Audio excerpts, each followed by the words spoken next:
my husband. Now he refuses to pay child support for my third baby and demands a divorce.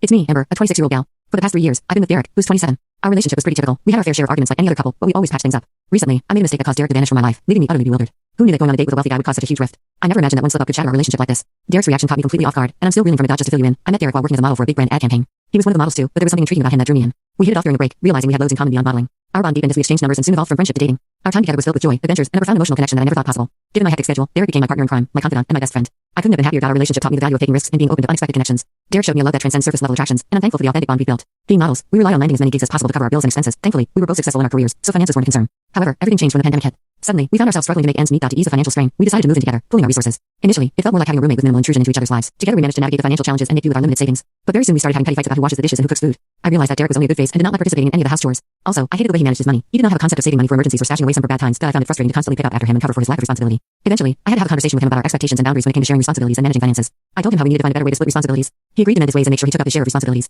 I was satisfied and happy and thought that maybe he wasn't aware of how to coexist with another person. That I hope to see some changes in his habits and the positive impact of our conversation. Unfortunately, it became clear that our financial values and priorities were too different for us to continue living together harmoniously. I felt anxious and overwhelmed by the amount of never-ending tasks around the house. Also, Derek was not the kind of person from whom I could expect any help or responsibility regarding household chores. That it became increasingly apparent that our living situation was not sustainable as our differing financial values caused constant tension. To maintain